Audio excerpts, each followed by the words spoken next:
right, welcome to another episode of Suturing Time. And today we have an episode we wanted to talk about veiled existential threats. So maybe I'll turn it over to Phil. I'm Brock, and I'll turn it over to Phil. He can tell us a little bit about the topic. Since he's kind of a scholar and Renaissance man, we'll let him kind of discuss what veiled existential threats are. And then we thought Phil and I would both have one idea of potential veiled existential threats. Okay. Okay. Well, I've been spending a lot of time reading and thinking and preparing, and I swore I would not do another term paper for this. So if you want a bibliography and a whole bunch of books to read, it's real easy Amen. to do on the internet. It's useful. But what I want to say is existential threat sort of comes out of the philosophical idea of existence. And what I'm really talking about is stuff that as I became intellectually active again after a rather long and protracted illness, which I'm still recovering from, actually almost a perfect storm of comorbidities. I started looking at the world, and existential means something that someone perceives as a means of destroying their very existence, something that one party would do to another, and that party would say, if you do that, you would destroy me, so I will destroy you.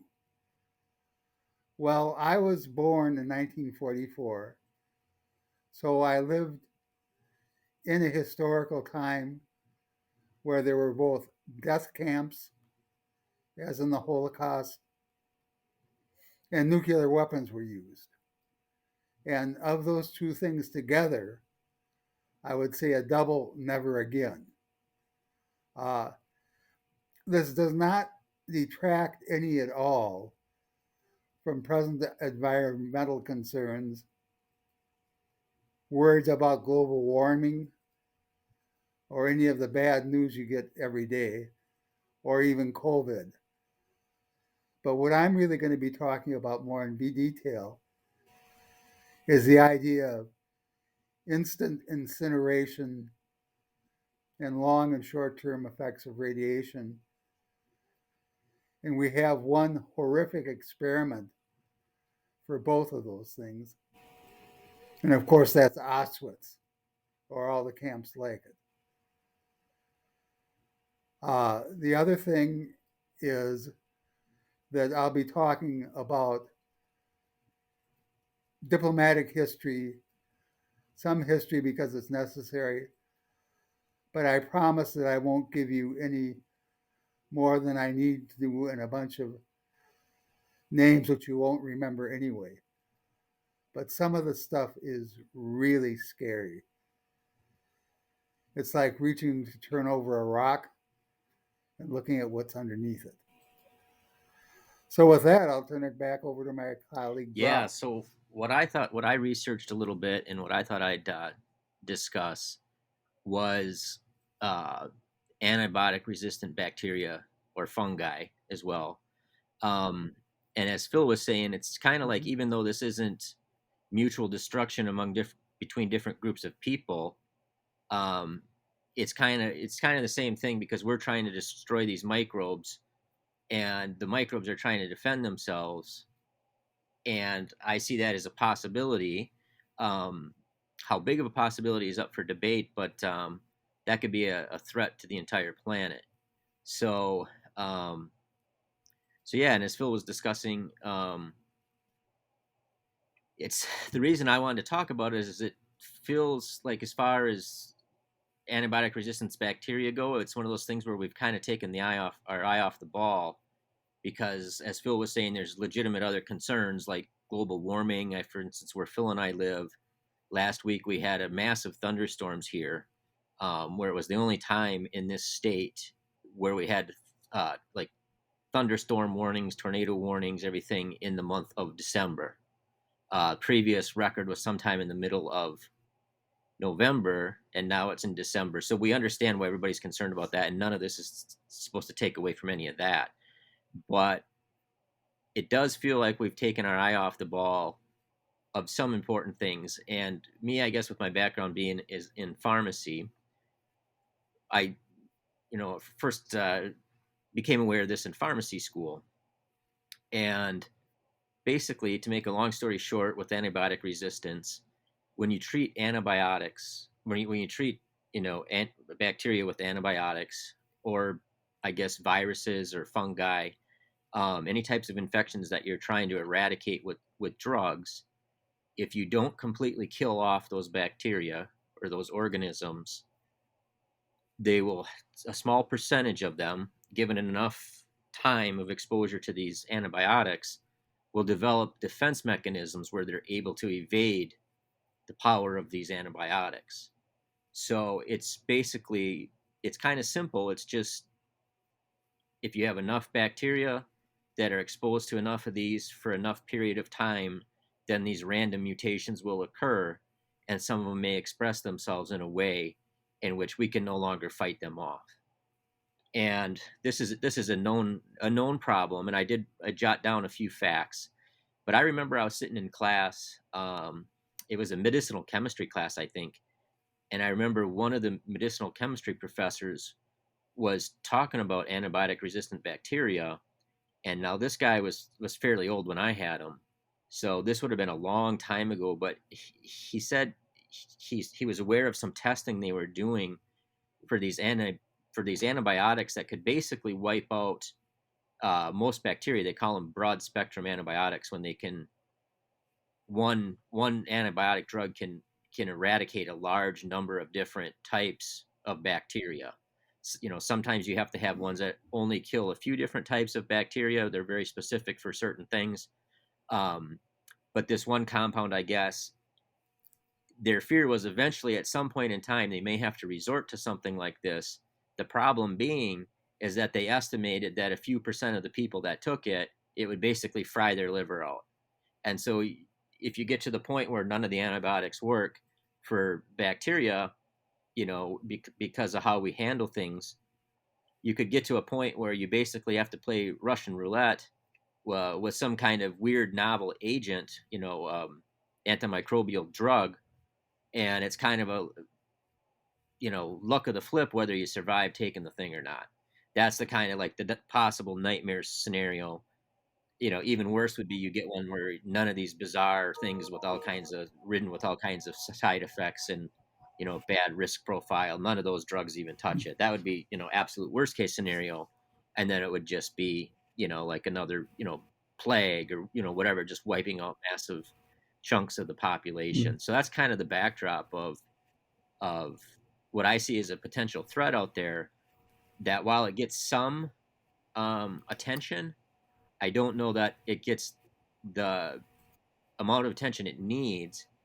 And also, I was going to touch on a few things because when I'm saying our eye isn't on the ball, I think it falls into politics and everything else, where um, there's certain things people are willing to do politically, and there's certain things they're not.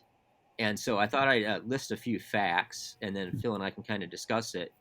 But just to kind of show the scale of it, um, in the United States, and try to keep in mind that this stuff is even worse in developing nations. But basically, there's two means by which that bacteria that you could get these resistant bacteria. One is through people being treated with antibiotics in insufficient doses or with the wrong agent being used, Mm-hmm. um, or using unnecessary antibiotics, and then the few bacteria that are on your body, like I said, just a matter of time, you get enough bacteria exposed to these drugs for a long period of time, and there will be resistant bacteria. Um, but interestingly, in the United States, each year, 65% of the medically important antibiotics are actually used on cattle and not on people. And I looked up a statistic in 2020. there was 13 million pounds of medically important antibiotics. And by medically important, they mean the same antibiotics that are used in people, or antibiotics that are like very close cousins of ones used in people, wherein if the Mhm. bacteria in those cattle or livestock develop resistance to that antibiotic, it Mhm. would likely cross over and in like in a similar medication that people use, that would no longer be effective on those bacteria anymore. So there's a crossover effect, and few statistics. The CDC, this was I believe 2019. Now they say there's 2.8 million antibiotic resistant infections yearly in the United States, and 35,000 people die from it. My guess is that's probably a vast underestimate. Mhm. Um, and they estimate the cost at treating just the top six um, multi-drug resistant organisms, bacteria, costs us $4.6 billion a year. Now, several years back, it was under the Obama administration, I believe, but I want to say 6, 7 years ago, well, maybe a little longer actually. They put through a bunch of legislation to try to curb or try to get their arms around the problem of antibiotic resistant bacteria. So one part of it is um, requiring healthcare systems like hospitals, just healthcare systems to have an antimicrobial stewardship program. And as part of that, they need a pharmacist and a doctor that makes policies, and they kind of follow up on it, and look at the use of the antibiotics within that healthcare system to make sure that they're appropriate.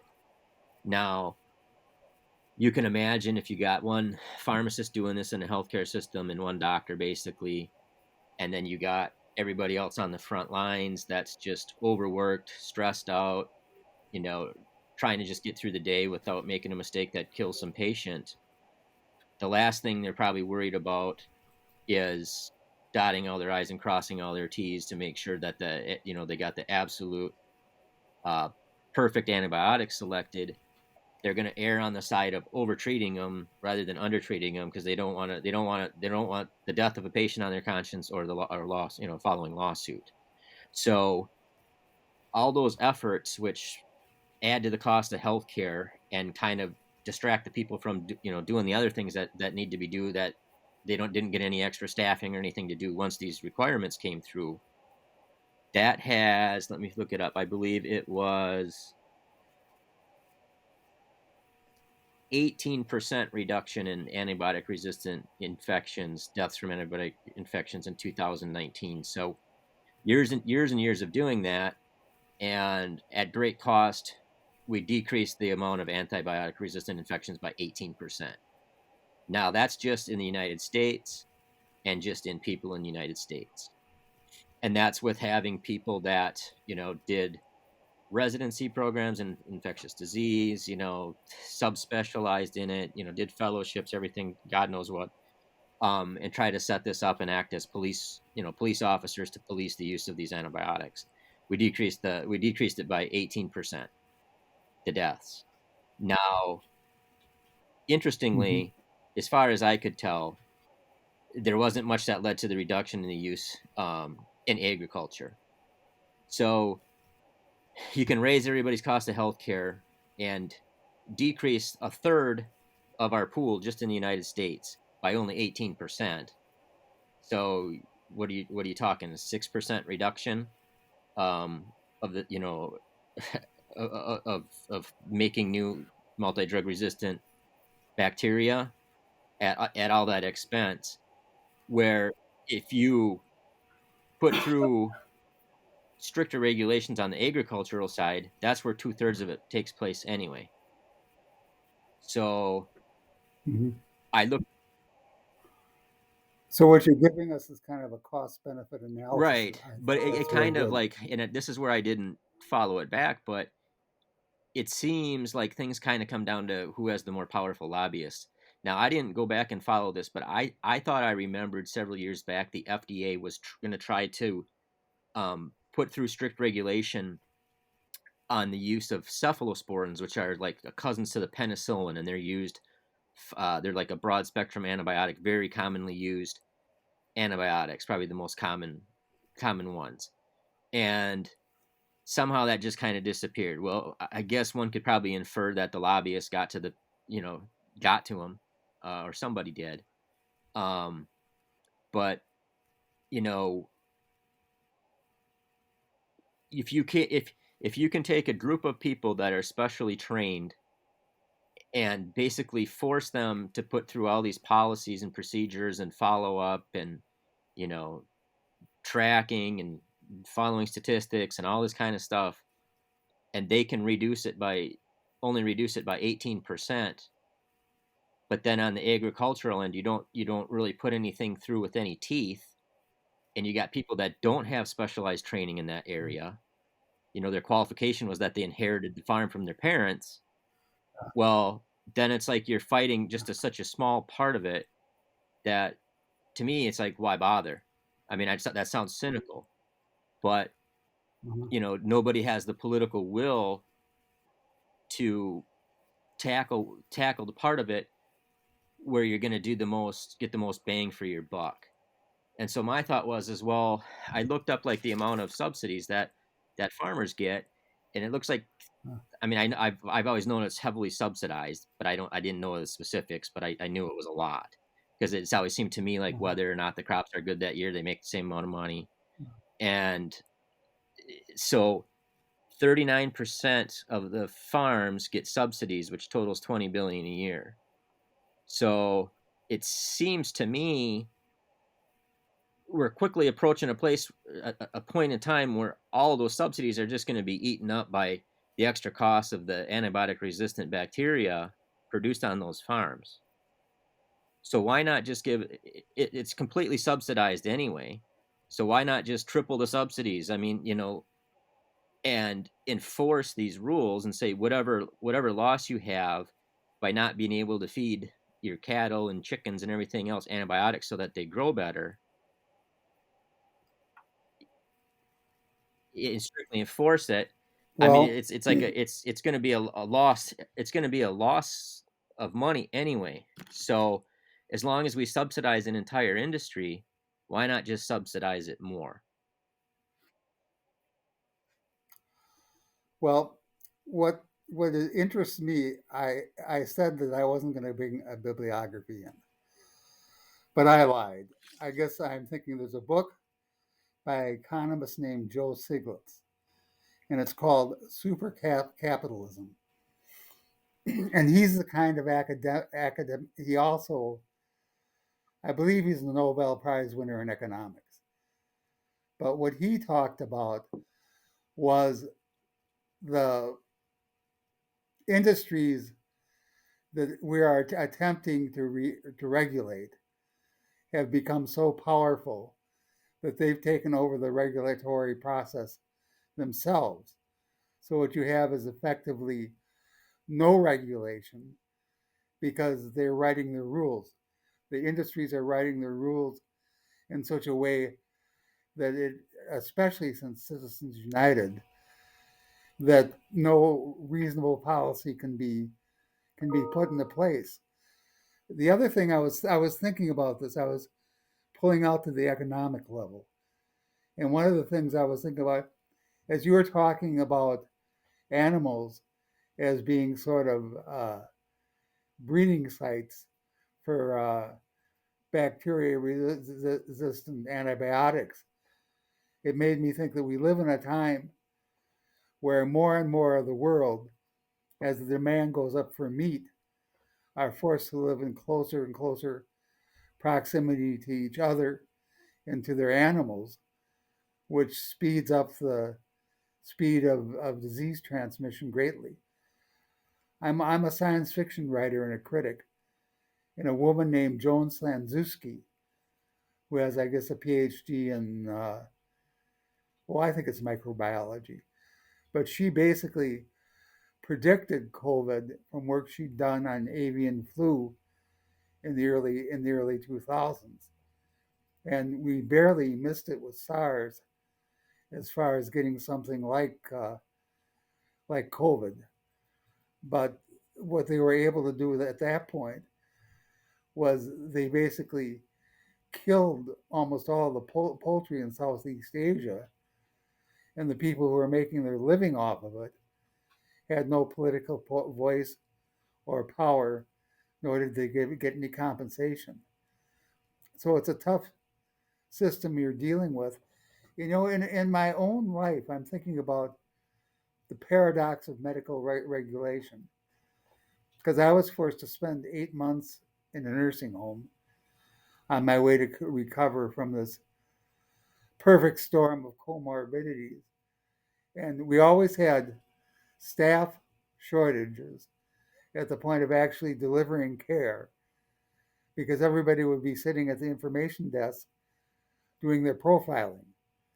And the profiling is a series of mandated things that you have to do for each patient. And it's horribly time consuming. And again, you have healthcare personnel used in an inefficient way that probably would not be tolerated in private industry if it wasn't subsidized. So I think it's okay in our discussions. We're a couple guys talking about real stuff, and we see the theory in practice, then we're going to note it. And that's what I think the academic world should be doing is reading. It's not a philosophy speculation club. It's real people trying to figure out like serious problems.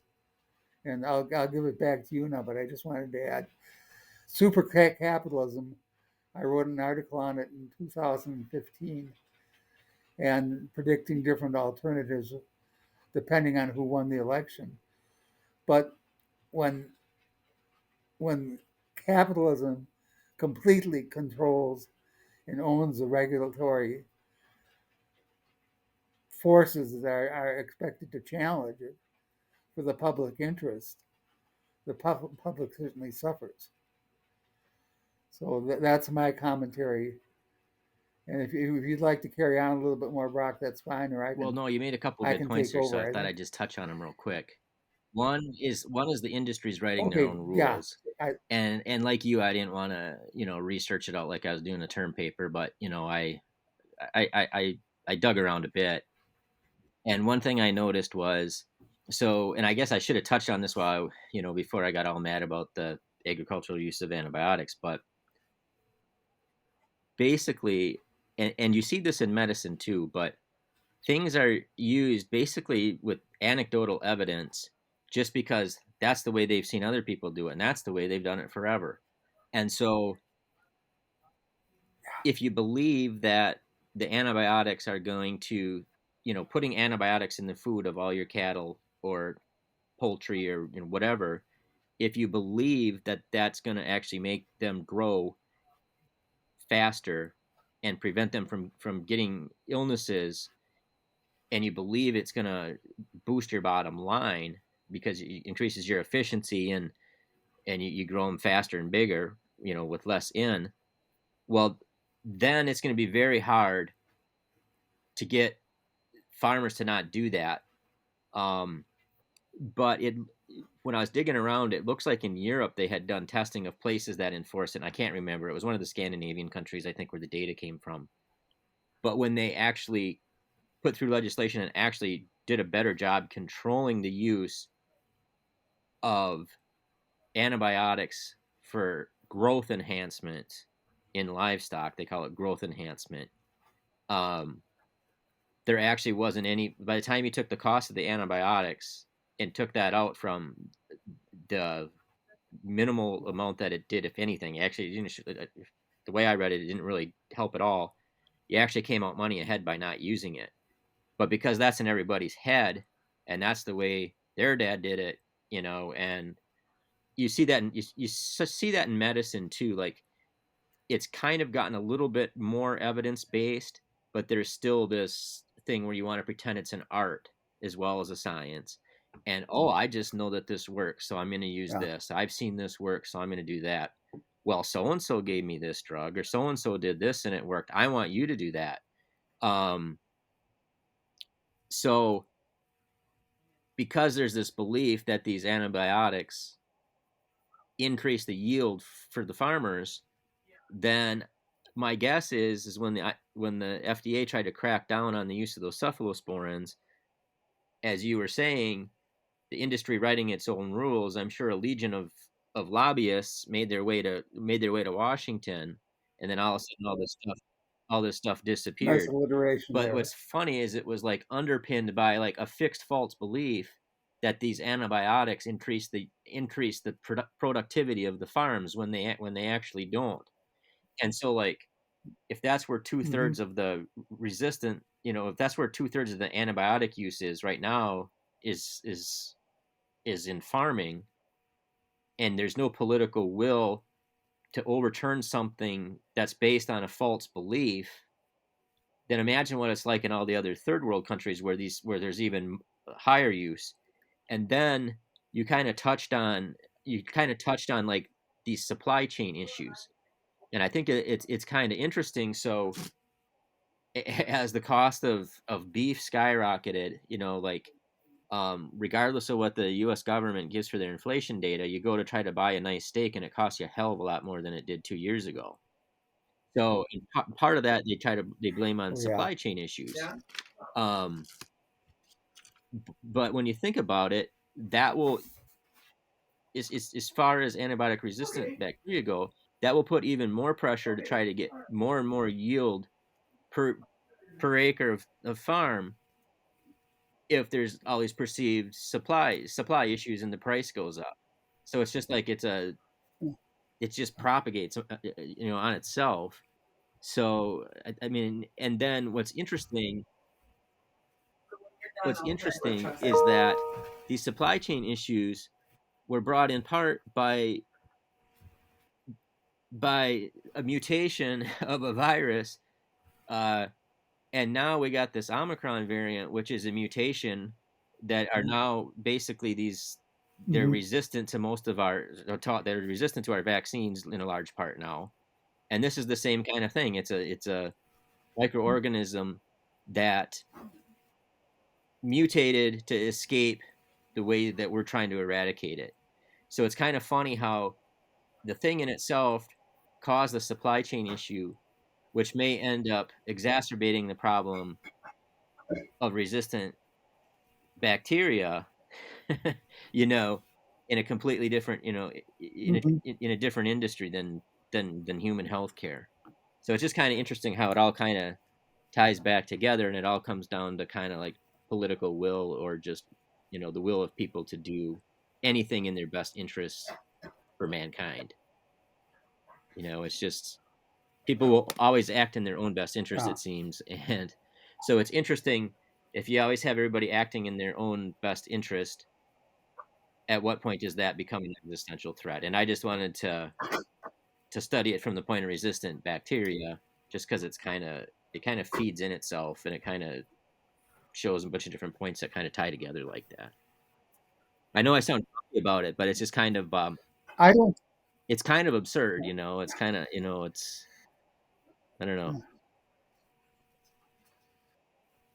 Well, this idea you brought up of fixed false beliefs, and I would add to that confirmation bias in research. You get it all over the place in economics. There's Paul Krugman is another economist I'd like to reach out to. He has his own blog. He too is a Nobel Prize winner. But he has a book which is a collection of his columns in the New York Times, and it's called Arguing with Zombies. And the idea is things like trickle down economics, which just does not work. It's bad. It's false. It's a lie. But it's like those bacteria. You can't kill it. Somebody will come up if you say that you want less antibiotics in some agricultural product. They will say, well, but millions would starve to death then. But maybe not if they ate grain rather than meat. I mean, the idea that the advocates suggest their solution as the only solution to a problem, I think is something semantically you got to be real careful of. And I know my wife has done a little work on what's it, Kim Stanley Robinson, and there's a way that people have shifted. He's a highly respected science fiction writer with a PhD in science, and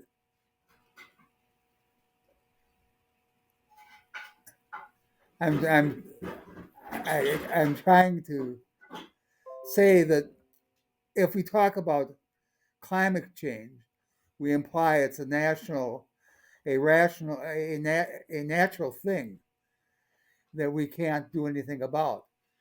But if we talk about it in terms of the effective human activity to create something called the Anthropocene or Anthropocene, then we're talking about something that humans do have a chance to fix, do have a chance to change. It's not necessarily God's will. I mean, there was a huge earthquake in Lisbon, Portugal in 1747. And for the first time, 50,000 people were killed. And the theologians thought, of course, well, this is God's punishment for us being bad. But some of the scientists, at least, said, well, maybe it's not God, and maybe we can, in fact, do something about it. And I mean, I will go into this further a little bit later. I think this is going to be an ongoing series. But so far, so good as far as what we're doing. So, what do you think we have enough now? Or would you like me to do a little background on what I'm doing? Or better yet, if you have more to say, you're welcome. See, Yeah. those are real Yeah, choices. no, I guess I could put a couple more statistics out there. Uh, yeah, there's not a lot, but Keep going with so this. Yeah. the World Health Organization thinks that antibiotic resistant bacteria are one of the biggest threats to global health. Um, and they estimate that by 2050, 10 million people will die a year. But, you know, how it seems like it's not that far removed from, I mean, just the right chance of certain mutations, and we could have a nightmare on our hands. So there's no accurate way of predicting this because it's going to be something's going to happen and it's going to be sudden, and each day that goes, it's like a very low probability event. But those kind of things are hard to compute. Like the chance of the correct string of low probability events um, happening, in succession, right? So it's just kind of it's interesting, and my goal isn't to bash on farmers, not at all. Um, but I do think if you're going to Yeah. have industries that kind of operate under different rules where it's kind of like not free market because it's very heavily dependent on subsidies, then I think those subsidies well, And dumps they some should costs. Yeah. come Right. with strings attached that we can't give you a subsidy and not have rules that put in place kind of like the rule, kind of like if you subsidize in industry and in anything that's becomes kind of like a monopoly, I guess. This, I'm not saying they're a monopoly, but like any industry where they're able to develop their own rules because they have a strong lobbying force, you have to ask, are they the are they the right people to be self-regulating? Does your average farmer in America know a lot about what the long-term effects of antibiotic resistance would be? My guess is they don't. And if that's the case, Yeah. then they need to have rules imposed on them that they're forced to comply with, because otherwise the bottom line is what's focused on, and then anecdotal evidence from stuff they've heard from other people, right? That's just how people work in general. Mm-hmm. So, like, it Yeah. would be interesting to do like a. I guess I would be interested to see if a person could predict the date, and we just said you can't do it, but like, when will a point where it crosses over where the cost of letting an entire industry that large, which has that big of an effect on something that could pose a potentially existential threat, when did the costs from not regulating that industry exceed like the value of all the subsidies that are given to that industry? I mean, it looks like we're closing in on halfway there already. So, like, at what point do you say, we need to put some Metaphorically, strings on yeah. these subsidies? Strings need to be attached to these subsidies. Yeah. Metaphorically, I have an answer to that, but this is only metaphorically, and I can't do the math. But maybe I can find somebody who could. Within behavioral science, there's something called catastrophe theory, and what that says is that as your model becomes more and more complex, and you try to balance off different and conflicting factors, you'll get to a point where the model will collapse and the data will be unretrievable.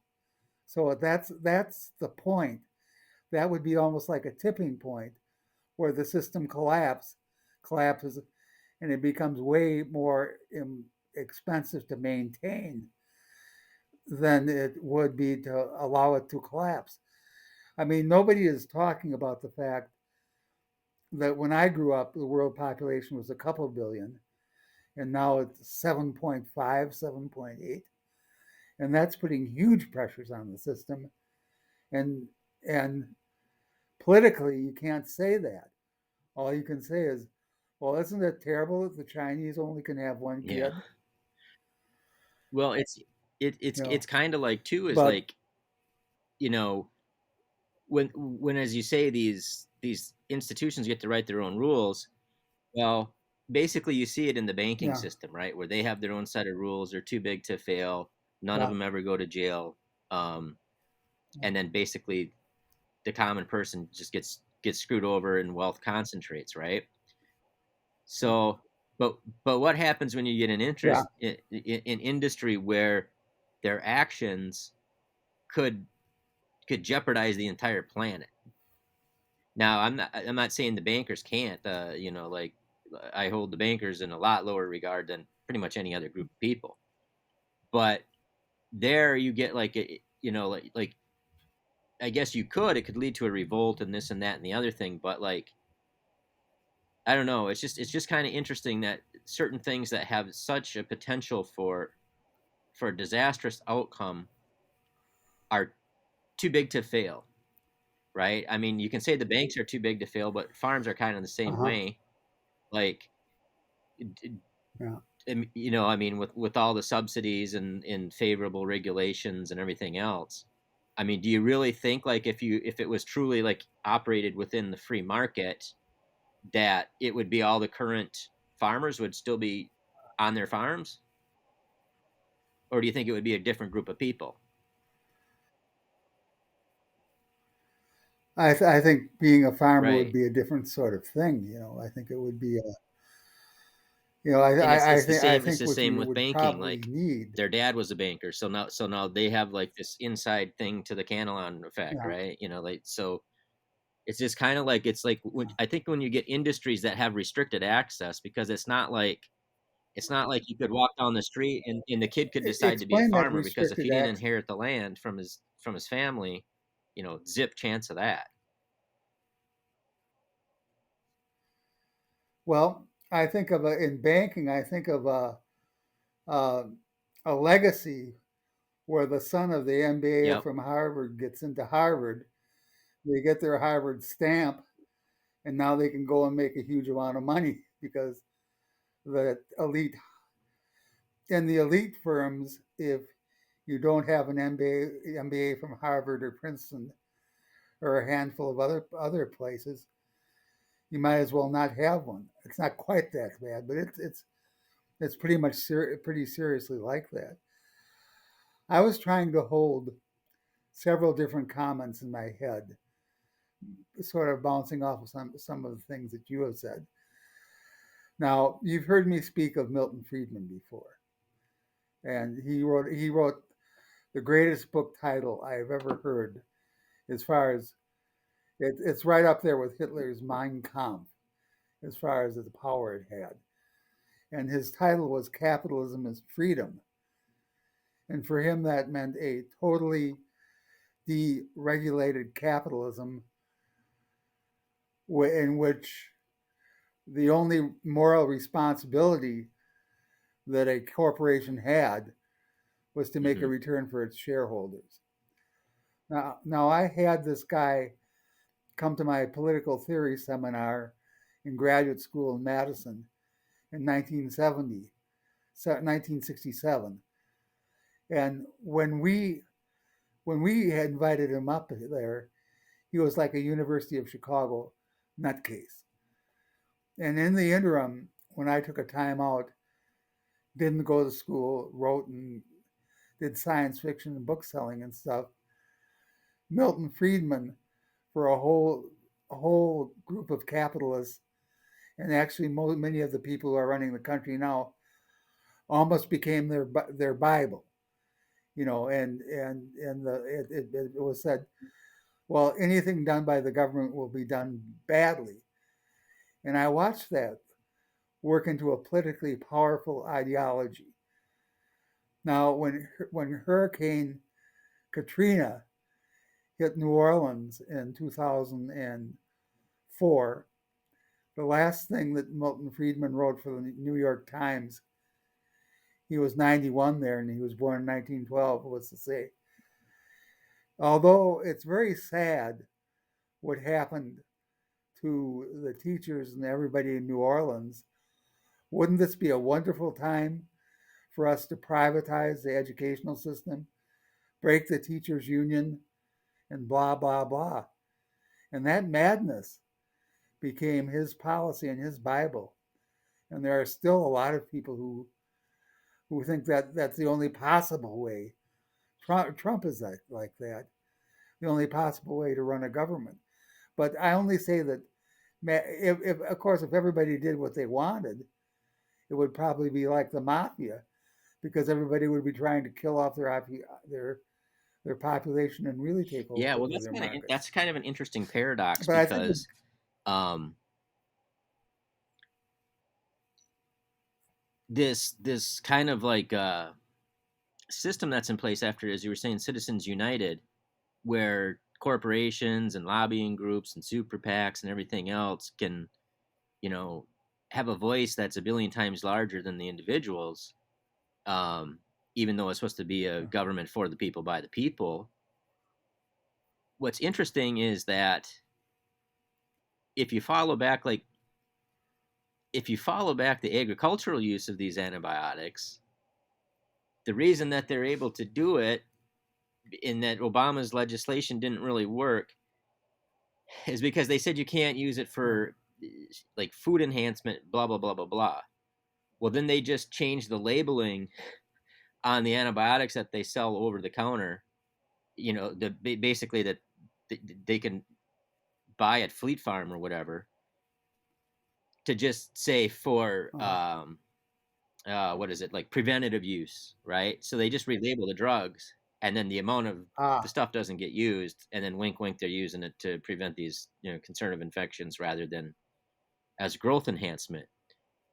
But when what's interesting is, as a group, do they does the agricultural industry lean Republican? Because what's uh, interesting is they're effectively a yes, union, more or less. I mean, not in the strict yes. sense of the word, but they take on a lot of the functions of a union. in that they negotiate as a group through lobbying, and then they reap the effects. So it's like Uh-huh. socialism for them in that instance. But then they support candidates that are hard on the unions and want capitalism for everybody else.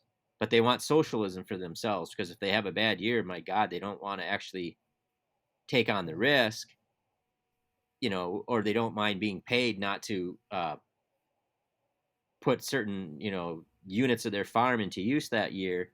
I mean, when you look at these subsidies, 39% of farmers get subsidies, and I don't see, I had it written down somewhere, but if you can get lobbying power to write the rules in your favor, and you can get these subsidies guaranteed, so that it's kind of like, what's then doesn't that like discourage or take away the kind of like economic pressures that would lead to innovation, cost cutting, diversifying land use, go on and on and on.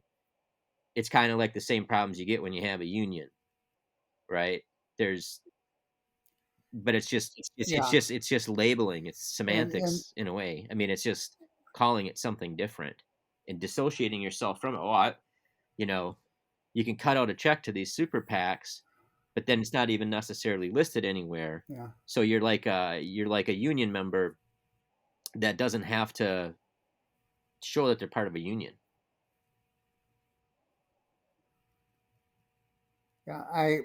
As you know, I had 30 years as a union member, and for me, it was a great thing. But I want to go into a technical question. Now, what's the difference between a virus and a bacteria, and how do antibiotics work on both of those? I think it's something I sort of get, but I don't get Yeah, no, exactly. they're completely different things. So when they say antibiotics is just a broad term, that would include antifungals, Yeah. antivirals, and antibacteria. So there's viruses are very tiny. They argue whether they're alive or not, but they are alive. Uh huh. But they're like a very small Hmm. organism. A bacteria is a much larger, more complex organism.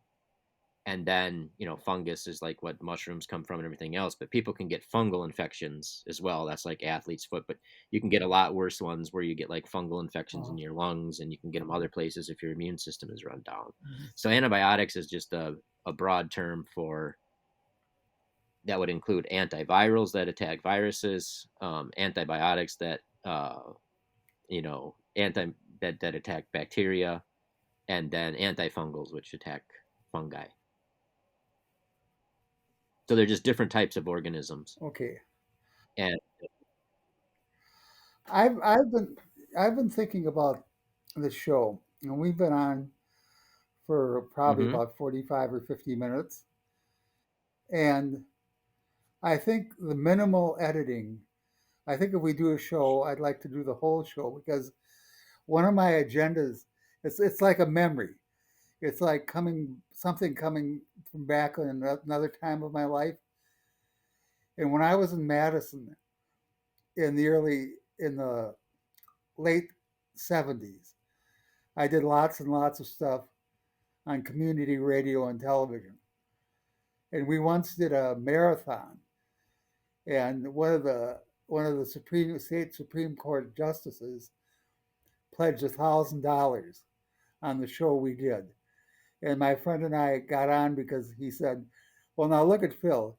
He's articulate, but they don't let people like him who look like him on television very often." And I want to, my vision is, I want this to be a place where you can be yourself. I want people who usually wouldn't get on television get on and talk about stuff that's really important to their lives. And I also wanted to say about about regulation. Wisconsin, there was a situation much like the present now during what they call the golden age of capitalism. And that's roughly about the 1870s, 1880s. And a progressive A guy graduated from University of Wisconsin Law School, and his wife also graduated. She was the first woman graduate of UW Law School, and his name was Robert M. LaFollette Sr. And much of what you've talked about with medical happened with transportation too. Gross and just gross inefficiencies. Uh, it costing more to ship your grain 50 miles to market than it to ship it to New York. At that time, it wasn't until 1912 that we even directly elected senators. So what I mean to say is we don't want to just sit here and bitch and leave everybody without hope.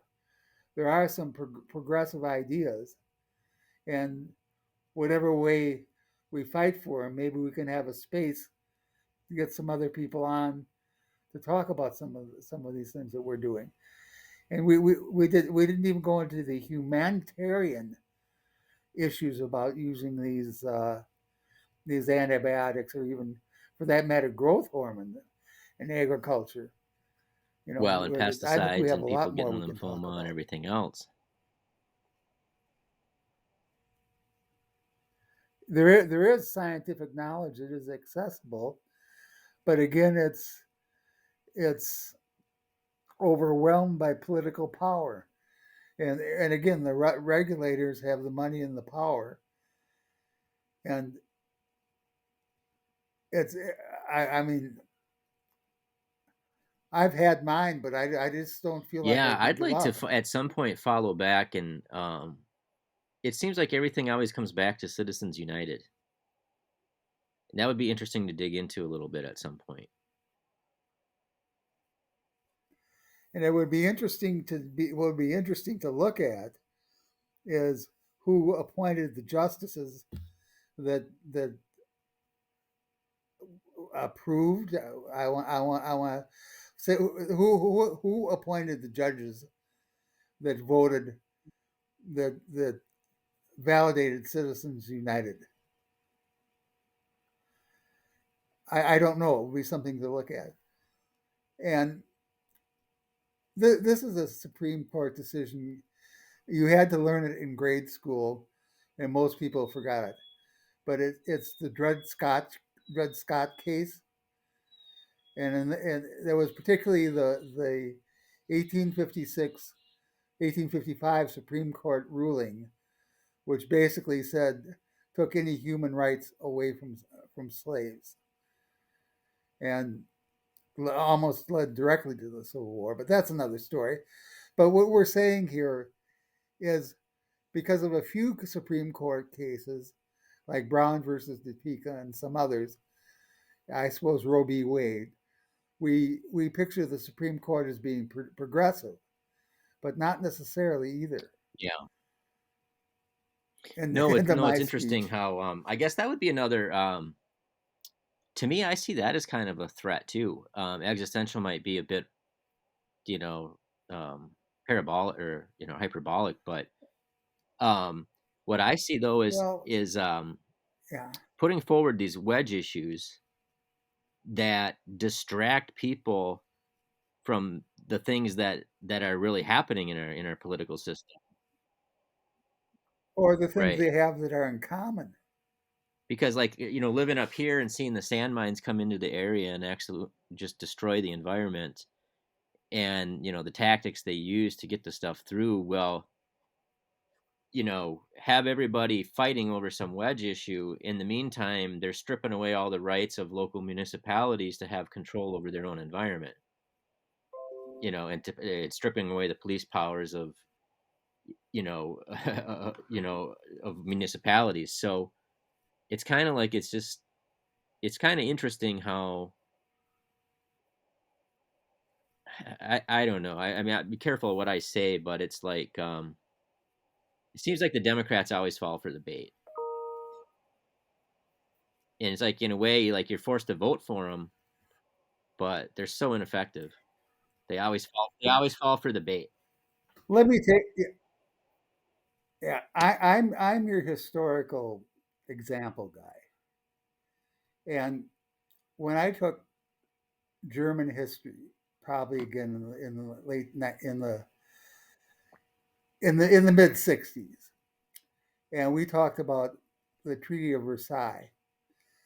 Basically, what happened was there was a socialistic revolution in Germany at the end of World War One, and the German monarchists let the socialists sign the Treaty of Versailles and take all the blame for the loss of the war. And sometimes I think Democrats, that seems to be a Democrat thing to do, to come into an impossible situation, get inadequate help to make their solution succeed, and then Yeah. take all the blame for it. Yeah, I agree. Well, should I put mine off for next week, or do Well, you I want me suppose we've to? been going for an hour. I guess we could split it into two shows where we talk about your nuclear concerns. Okay, well, give me about 5 just to Sure, talk yeah. about how I stumbled into this. Okay, with some of my personal background. Well, I'm either what you call a war baby or a very early boomer. So I was born in 1944, and so I lived at a time when there was not man-made nuclear radiation in in the atmosphere for the first 14 or 15 months of my life. And I've had a lifetime interest in history, and I'm very good at it.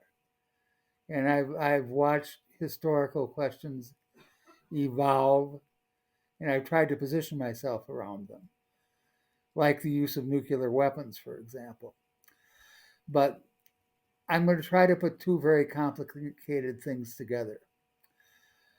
If you tried to talk about the cause of the First World War, it would be very difficult to isolate all the variables, and you would never stop talking about it. But if you talked about the Second World War, you would talk about the failures of resolving the peace from the First World War that almost directly led there to be a second one.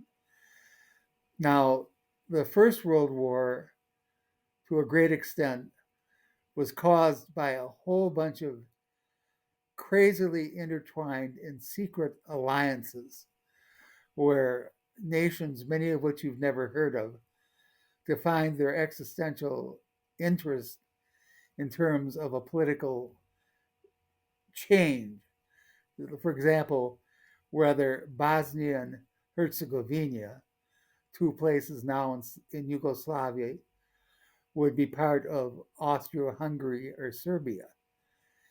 And when all of those alliances kicked in, there was a huge technological surprise because some historians spotted it, but the world economy had grown to such a point where they could produce almost un,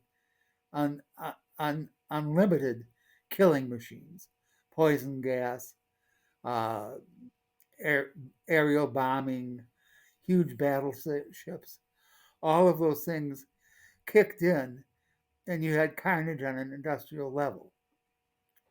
So I'm sitting here 100 years later thinking, well, the present looks very similar to this, except the amount of weapons we have available in terms of thermonuclear megatons is almost unimaginable.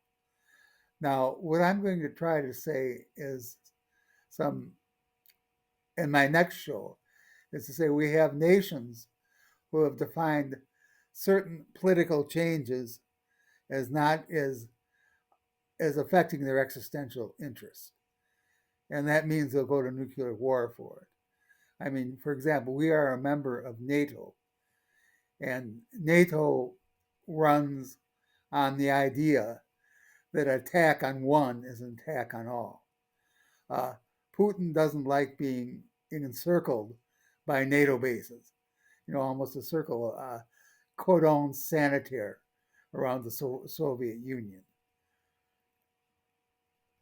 So what I'm trying to say is, if there came a point where we would decide to try to where the Western Alliance, I've got to stop saying, where the Western Alliance deemed it necessary to do to Putin what the West did to Saddam Hussein, use conventional weapons to take out a specious nuclear potential, that the Soviets would respond with nuclear weapons. So there would be a chance that an attack on Estonia could lead to World War III. Now, I'm not going to go too much into detail on that, but this is what I studied in college, and this is what I almost became, was a nuclear weapons analyst. And the number of people, it's unimaginably horrible, but yet if you can't imagine it, then you can't do anything to prevent it. And assuming that we have a love, I mean, I've had a pretty good life. You haven't done too badly either. But for those coming from it, do we really want to leave them in a world of radioactive, brain eating, flesh eating zombies, which might be the Yeah. future?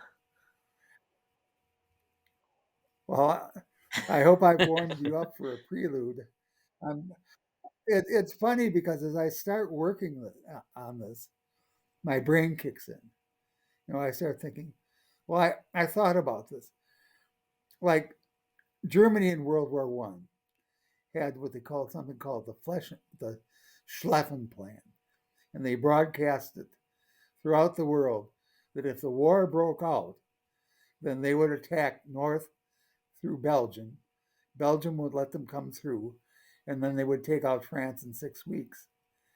Except Belgium was now guaranteed by a British treaty which said any attack on Belgium is an attack on the United Kingdom. And so they set it up so Belgium was like a tripwire. And the Nazi, I'm sorry, the German army almost took Paris, but they fell short by just a tiny bit, because they actually mobilized all the French taxi cabs and took soldiers to the front. And just at that critical battle, the Germans were stopped, and the Western Front in the next 2 months just froze. And that was one of the most atrocious places you could create in humanity. I mean, you would be living in the winter in this in a trench full of human excrement. And that was the Western Front. And yet, a year before, it seemed like the West had everything. A year before that catastrophic event, and that's the kind of thing that I think it's sort of like an educational imperative that somebody's got to talk to about this stuff, No, I even if it's agree. just And us. back on the thing, with the farm subsidies, I'd like to maybe. I had grandparents that were, grew up on farms and whatnot. But I would like to. They certainly Yeah, don't. I don't think saw any of these subsidies. So I would like to see when that started, yeah, and kind of when the agricultural industry was no longer a free market industry. agribusiness. Yeah, I mean, that would be kind of interesting, because to me that's kind of the point where I bet you that's where you started getting all these dangerous pesticides used. Um, all the things that you've talked about this in the past, not with farming, but where you know you rack up a bill and it's going to come due at some point.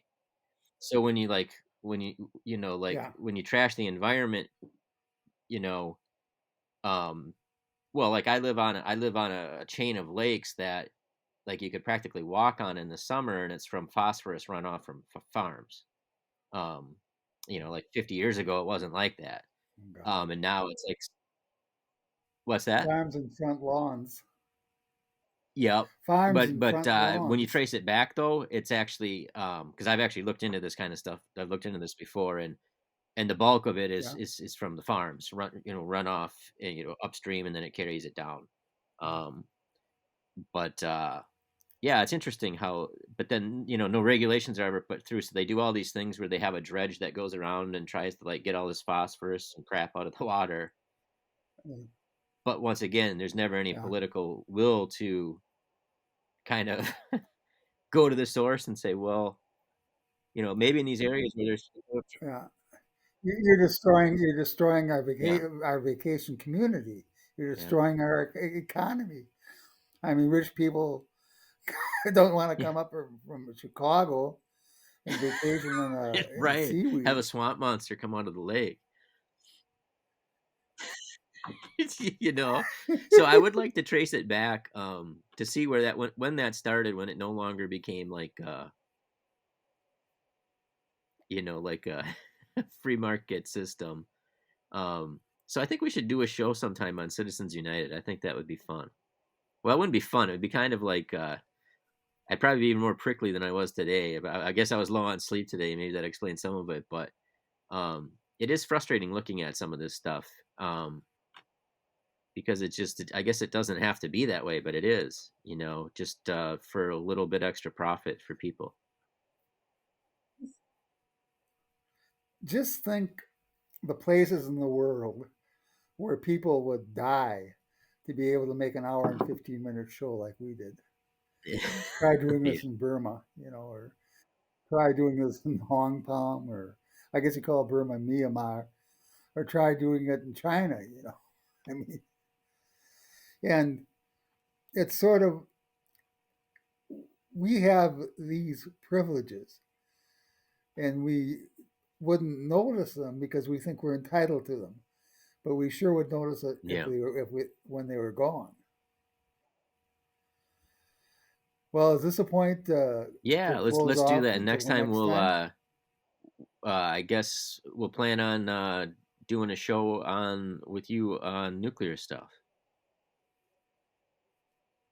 Yeah, and I want it to be a conversation. I'll do prep work, and I'll actually, maybe I will come up with a minor bibliography or something, because I'm sort of I'm sort of picking it up again. I didn't do this for a long Yeah. time. No, it'll be fun. So, well, I guess should we sign off then? Yeah. Oh, yeah. All right. I